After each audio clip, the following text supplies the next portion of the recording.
Okay, we are live. All right, are you gonna intro? Well, in the previous episode, we were talking about what we want for the carrier, and we were looking at our own catalog of previous experiments when it comes to designing a carrier. So this is what Seth came up with before. I think it's the biggest carrier that you have built, right? It's the biggest anything I've built. It's the Appalachia class carrier. It's meant to be the kind of flagship, the centerpiece of my faction's fleets. And being so big, it's very difficult to actually finish a project this large, just in terms of designing it and creative. That is the biggest drawback to this thing. Is it is just so big. Um, it'll take me a long time before I'm able to finish it in creative, and you will never build it in survival. There's just no reason to build it in survival, and getting the resources to build it, that would be a mission unto itself. Exactly. So We were talking about the bits that we like and the bits that we don't like about those these previous carriers that we have been working on. So, can you give us a tour, beginning with sure. the dislikes?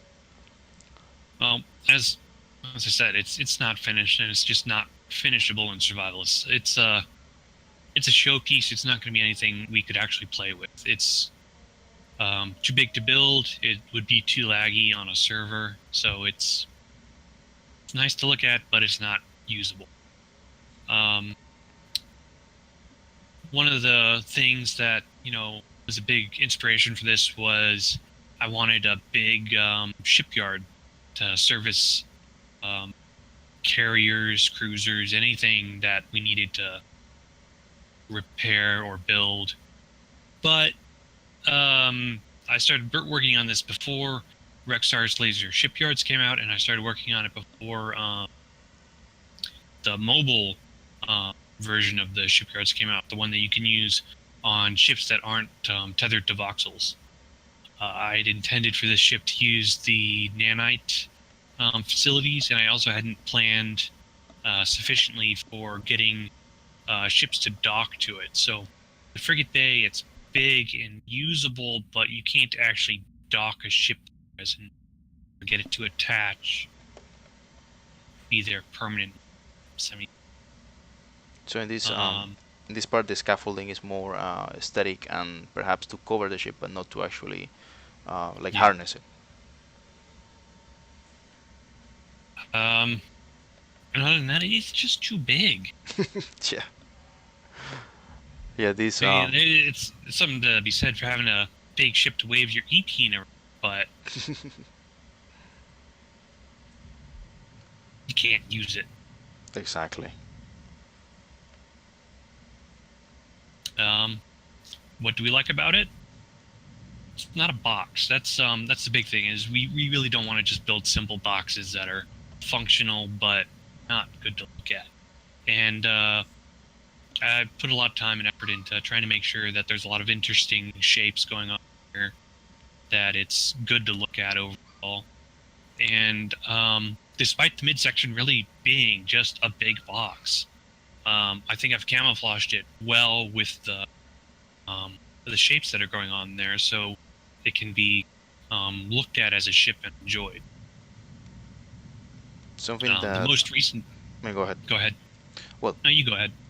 no, I was just gonna add something to what you were saying. Is since we're basically big, like faction players above everything. It's that we like to make things that we enjoy to play with, and that also our friends enjoy to play in, moving around, walking around, discovering things, and just kind of like more of a social experience than anything else. And my friends love it, but again, it's kind of just something to look at and be like, yeah, it's cool, but you can't do anything with it. But on to things we like.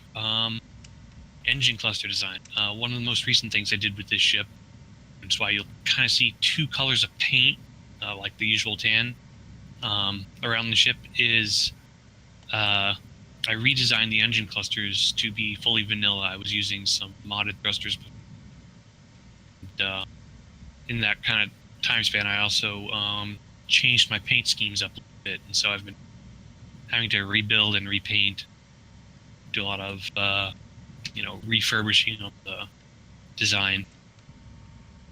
But with all the vanilla thrusters, I think I've come up with some pretty good-looking engine clusters that offer a lot of protection, look good, mostly look good. Yeah.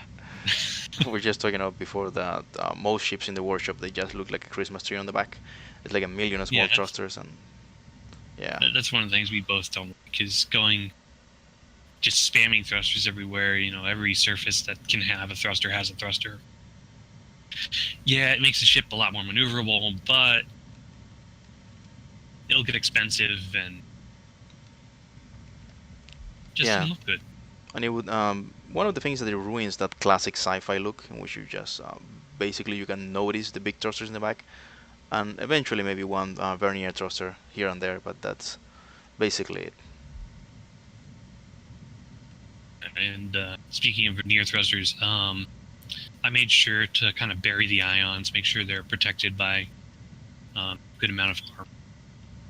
And that's something that I think we want to carry through to our new carrier, is the general design of these engines and the way we're protecting the ions, the expensive components.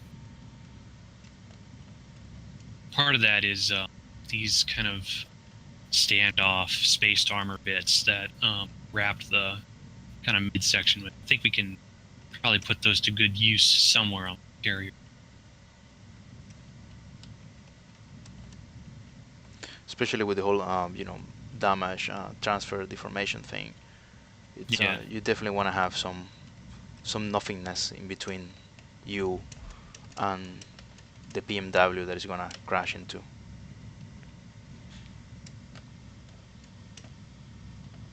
And I think the last point for what we really want to carry through from this carrier is the defensive batteries that it's got.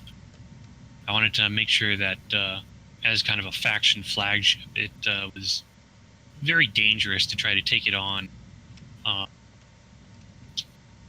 with attacking ships.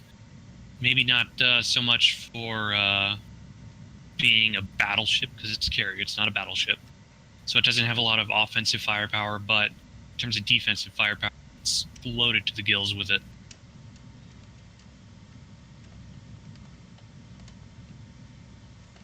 This is definitely one of the nicer details that I quite enjoy about Cep's ships. We mentioned earlier that it's more like a pre-dreadnought era looking thing. The side batteries. This is Yeah, and stagger. part of that's just kind of the nature of SE, is we are kind of moving into a PMW era where it's a lot of guided missiles, but the server stability, the script reliability, it's not quite there yet. Make the missiles 100% top dog. But we also don't tend to have the really powerful post-dreadnought main batteries that you see in a lot of the World War II ships, like the Iowa, the Yamato, those big battleships that had just the limited main cannon armament and then just kind of AA guns and sort of. You don't quite have that yet, so you need to think pre-dreadnought, lots of kind of medium caliber and some large caliber guns. Exactly. That makes that adds a design aspect to the game that you have to consider when you're making a ship, which is something that we enjoy. Okay, is there anything else that we would like to discuss about I this? think that I think that's it for the Appalachia. I think. Okay. Well, one last thing to comment is it does have an internal hangar, but it's meant mainly for storage. Which is one of the concepts that we want to carry on, actually. Yeah, you can see it's huge and cavernous. You can store an entire entire squadron of fighters in here, or a bunch of ground vehicles for an assault. It's got elevators to take them up to the flight deck so you could load them onto transports or whatever other activities you want to do. But this ship is big enough to afford that interior space. On a smaller ship, it's a little wasteful to use your volume for that, I think. Exactly, and I think that's the perfect connection with the next, let's say the next ship that we want to talk about, the Rhea, which is one of my designs. Well, not my design because it was collaborative also, and it's well, we cannot stress enough how much of a box it is, and we have I would like stress a little bit more. place further emphasis on the point. The Okay. Appalachia can fit the Rhea in its uh, construction bay. Just right here, this bit that I'm showing here in the video, it's the Rhea can fit. Actually, it in theory it could be built from the Appalachia. So that's how big the Appalachia is. Just to give a sense of a scale, because we don't have the ships right next to each other. It's might be hard for you to realize how big it is. No, you keep talking. I'll move the Appalachia. Okay, let's see that. Okay, so speaking of the Rhea, the thing major, let's say, turn off for us, it's a box. And like we just mentioned, we wanna play with things that we like to look at. So the box itself, surprisingly, it was not conducive to some of the characteristics that we wanted to have. Mainly the fighter base. The having fighter base like integrated, launch points and slash hangars, dictate the ship being a box. We thought it was a good idea in the beginning. It seemed like a good idea. It's something that you see present in many a sci-fi. But for the, let's say, gameplay mechanics that you find on servers and generally in the game, it becomes more of a liability. Collisions, new players maybe not knowing how to maneuver. You just build them a fighter and they just crash it into, you know, the interior of your ship, and then the whole thing clanks through, and you end up losing the core sections of your vessel just because of that mistake. So let's say keeping it in a way foolproof, and also streamlining the operation that you want to have. If you want to have a fleet of small fighters, you want them to be, doing some touch and goes, moving around, doing the work that you want them to be doing. So this whole integrated hangar slash launch bay wasn't a good idea after all. The other thing that we don't like is how expensive it became after the addition of hydrogen thrusters. And you can see here the Christmas tree that we were talking about before, with all those blue lights from the ions. Yeah, I mean it's not only expensive, but you get more thrust per surface area out of the hydrogen Yeah, thrusters, very so you much. don't need as much, and it's not as expensive.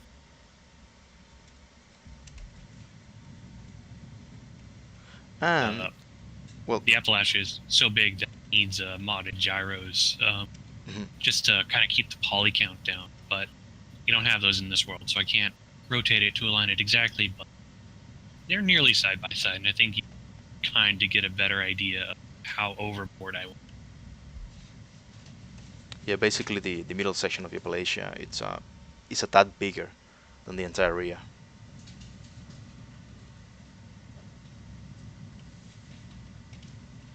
So we're talking about the expensiveness of ions, and then the other thing that we didn't like about the Rhea design was how this whole box of empty space actually ate up the interior space to have, more, let's say, crew areas and things that you also want to have, like functional blocks, refineries, med base, cargo space, that it may seem a lot for any other ship, but when you're talking about a carrier, which is going to be basically a moving base for a bunch of players that are in a server, you need to have more than two refineries for sure. So one thing that we wanted to have it's a more spacious interior to fill in with those useful blocks. And Both useful blocks and the things that make us happy is RP quarters, mm-hmm, making it seem like it's a ship that you could actually live in and not just a collection of functional blocks. exactly. And perhaps one that combines those two is the CIC, which is, in my opinion, a key element of a ship that is going to be any kind of, flotilla leader or faction base.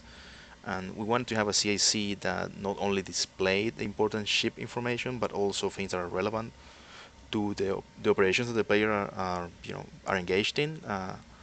Not just fighting each other, but also mining, repairing, the stores, and with the addition of Yeah. different scripts that we see, like for example RDAV's fleet command, we may get to see even more of that kind of like theater. I think Seth, you called it like a theater. What was it? Yeah. You know, something on like a frigate or something. The CIC is going to be for the immediate battle space, but when you Hmm. have a carrier, it's going to be the command point for an entire theater of operation. Yes, correct. It's where the admiral plans his attack on whatever is going to make a World War II analogy, Yeah. but Pearl Harbor was planned back in Japan. It was planned on the carriers, but you get the point. When you're out on campaign, you need a place where you can plan the entire battle throughout the entire front, the entire theater. Exactly. Something that gives, let's say, that accessibility to the players in the faction. Now, and Strategic. yes, exactly. Beyond the tactical scope, the strategic part. Now, the on a related note, we also wanted to have an observation deck, and an observation deck for both planetary operations or also like supervising whatever you're building in the the frigate bay. So here I'm showing you the observation deck of the Rhea, and it serves both purposes. For the Rhea as a small, it's more like a dropship well deck, which you can take care of a big dropship and move vehicles into it, and also you can look down uh, from a planet, and maybe uh, that's not so much as a reality right now, but in the future you may be able to now with the parachutes like choose where you want to drop something for your friends that are on the surface of the planet. So those two elements, the frigate bay and the observation deck combined, we wanted to carry over to our new carrier design. Sorry. Uh, it's okay. And well, I guess last but not least, having some sort of sponsons like what we talked about in the Appalachia that we see there, that cover an entire arc. If we Entire quarter of the ship. Yeah, exactly, exactly. So The Appalachias they look all right, but they're maybe not so ideal. There's a lot of angles where the sponsons don't quite cover, and some of that is made up for by weapons along the top and bottom. At least that's the plan. But Marcelo's design here is maybe a little more in the right direction by kind of breaking the sponsons out further and giving them slightly better arcs of fire. It does make them a little more, so there's maybe a middle point we can hit there. yes, exactly. Something that looks less like a stump, more like this battery that you design. So definitely something in between. And well, I guess that's been our list of likes and dislikes about the previous designs and what we want to keep from them and what we want to change and improve in our new carrier. So from now on, we will be showing you the progression of our building process. Any parting thoughts, Seth? Don't build so big. Or blocky? Have a good one.